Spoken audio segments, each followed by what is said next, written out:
Hello children, welcome back to Bharathidasanar Educational YouTube channel, and this is Giri, your English teacher from Bharathidasanar Metric Higher Secondary School, Arakonam. And in this video session, we are going to continue the previous video, which means the topic direct and indirect speech. In our previous class, we have discussed direct and indirect speech based on rule number 1. So in this video, as part 2, we are going to see what you call major rule number 2. Clear dear? See, here is rule number 2.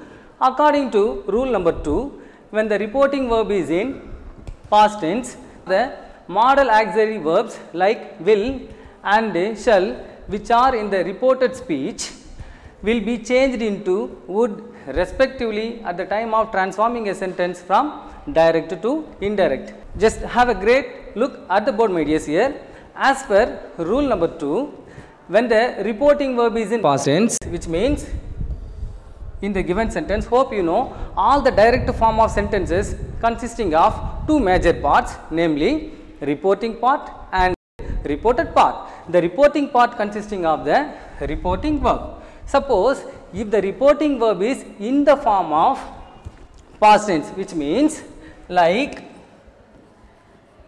said or told.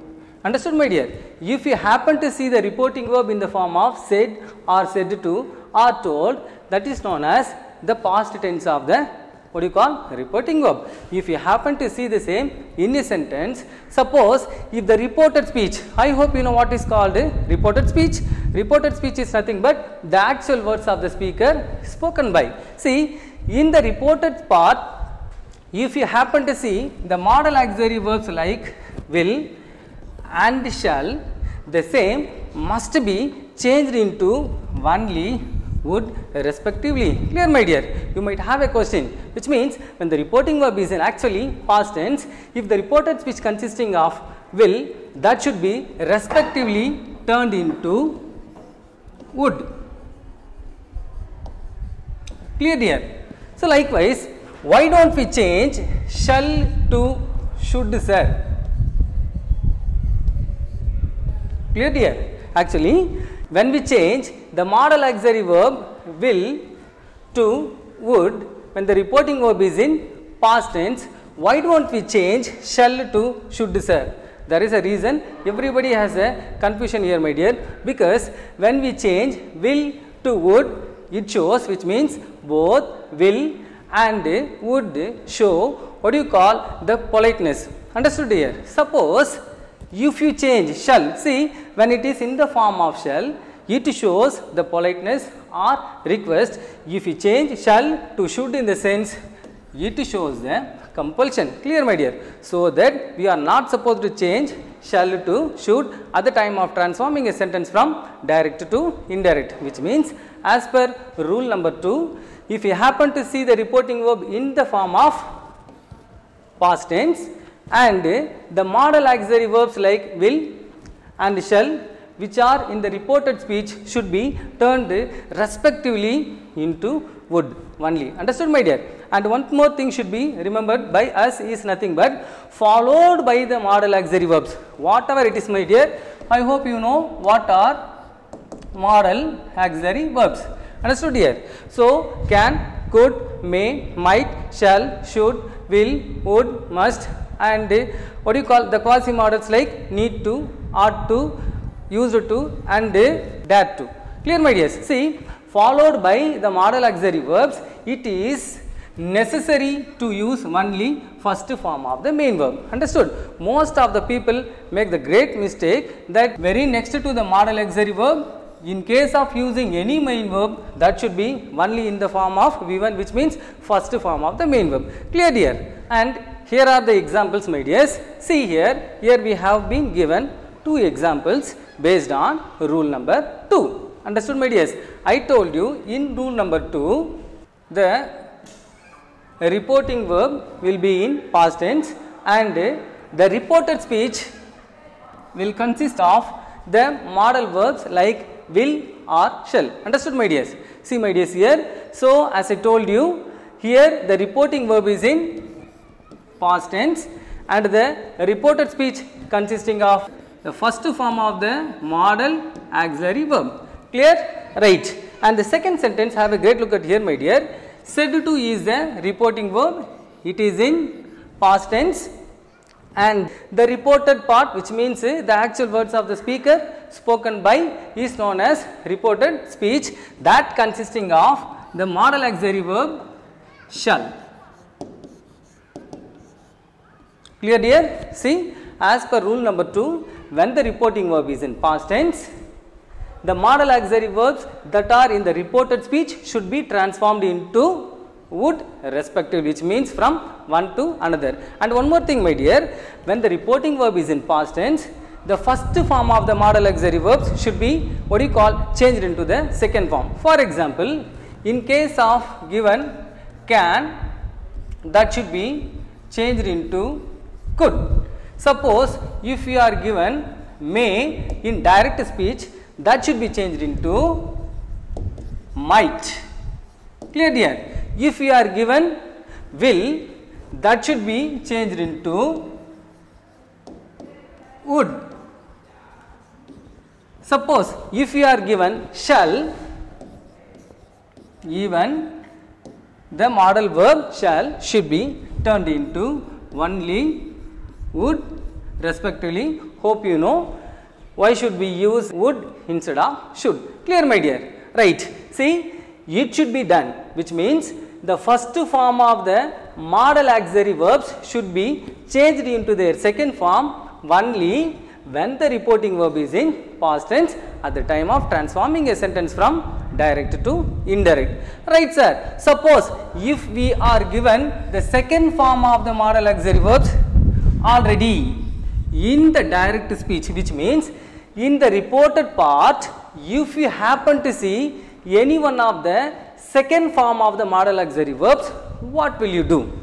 Here we are not supposed to change the verb form of the modal auxiliary verbs from one to another, which means, my dears, when the reporting verb is in past tense, we can change the first form of the modal auxiliary verbs into the second form, and if you are given already the second form of the modal auxiliary verbs, we are not supposed to change the same from one to another.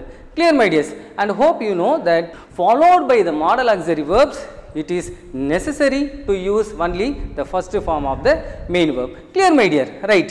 Here we have been given two sentences. The first sentence is, they said to Akbar, will we meet our friends tomorrow? Hope you know this complete part is known as a reported speech spoken by the speaker Dev. Hope you know Dev is the speaker and Akbar is the listener. Clear, my dear? Here, will we meet our friends tomorrow is the sentence spoken by the speaker Dev. Clear, dear? Hence, we will be helped by always the reported speech to find the sentence whether it belongs to what type of sentence, which means this sentence begins with the helping verb will and ends with the question mark. From this we come to know the first sentence is in the form of an interrogative. Understood, my dears?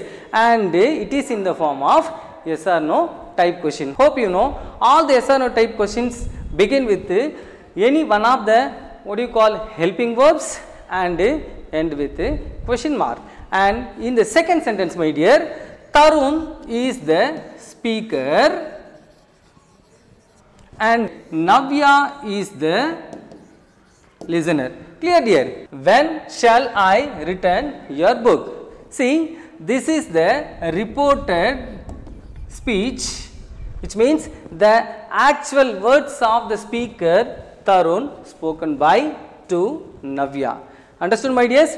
See, here we have been given two sentences, both are in interrogative form. First one is in yes or no type and the second one begins with the WH word and ends with the punctuation question mark. From this we come to know that the second sentence is in the form of interrogative as well as WH type. Understood, my dears? See, have a great look at this structure, my dear. I think that in our previous session I have told you very clearly that all the 4 type of sentences that are in what you call direct speech should be only in the form of a statement after transforming from direct to indirect. Clear, my dear? See, here is the structure to transform the given sentences from one to another. That begins with the speaker and followed by the same reporting verb and the listener, then followed by the same conjunction that should be used based on the type of sentence. We are given here the interrogative sentences, both yes or no type as well as WH type. We will use the same based on the thing and followed by the conjunction. See here we use subject. Clear, my dear? In the what you call direct form of sentence, the sentence begins with the verb, but in the structure we have to begin the sentence using subject followed by the conjunction, because the interrogative sentence must be in the form of a statement what you call in indirect speech or reported speech. Clear, my dear? Then followed by the same verb and finally we have to write the other elements that are given in the sentence and we should end the sentence using full stop. Clear, dear? Right. Now we shall see the examples clearly one by one. So here is the structure based on the given sentence. Hope you know, to transform a sentence from direct to indirect, we have to follow the set of rules that begins with the rules, and we have been given 2 sentences here based on rule number 2, but based on the rule number 2, we have to change the verb forms, and several conditions are there to be followed at the time of transformation besides the major rules that is based on the type of sentences. Clear, my dear? Here we have been given 2 sentences, both are based on interrogative. Clear, my dear? See, both are interrogative sentences and we are given both yes or no type as well as WH type questions. Here is a structure to be followed at the time of transformation. See, sometimes the direct form of sentences consisting of the reporting verbs in the form of say, sometimes says or says to, sometimes will ask, sometimes said or said to, sometimes told or asked. At the time we are not supposed to use the reporting verbs that are given in the direct form, but that should be replaced by the reporting verbs that are in indirect speech. Understood, my dears? Suppose in direct speech, if you happen to see the reporting verb say, that should be changed into ask or question instead of say. Understood, my dears? Suppose if you are given says or says to as a reporting verb in the direct speech, that should be changed into asks or questions. Clear, my dear? The tense of the reporting verb should be followed by us very carefully. Clear, my dears? Then suppose if you are given will ask in the future form, in the sense we should write as will ask. Clear, my dear? Or will question. Clear? Sometimes not only will ask, we will be given will say. Clear, my dear? Whether it is will ask or will say, if we happen to see in direct speech, at the time of transforming the same into indirect speech, we should replace them by using will ask or will question. Then followed by the same you have said and said to, they are really familiar to us. Always we used to replace said and said to by using told, but is entirely wrong, because it is based on the type of sentence. For assertive sentence it is okay, but for the interrogative sentence, said and said to are replaced by asked or questioned. Then you might have a question, sir, when should I use ask and when should I use question, sir? That is based on the sentence that are given. Suppose if the reported speech, which means the actual words of the speaker spoken by, resemble a way of asking, there you can use ask. Suppose if the sentence resembles as questioning someone else, there you can use question or questions based on the tense of the reporting verb. And finally, if we are given told or asked, that should be turned into asked or questioned. Understood, my dears? See, this is the way we have to replace the reporting verbs that are in direct speech at the time of transforming the sentence into indirect or reported speech. And here is the column that shows C word, which means connecting word. We can call the same as conjunction. Clear, my dear? Hope you know conjunctions are used by us to connect the two parts, namely reporting part and reported part. Clear, dear? For interrogative sentence, we have the conjunctions like if or whether or WH word, which means that is based on the type of question. Clear, my dear? In interrogative sentence, suppose if we are given yes or no type question, we can use the conjunction if or whether, which means between if or whether we can use any one, and there is a rule followed by the conjunction we must use the subject and followed by the same verb. Hope you know.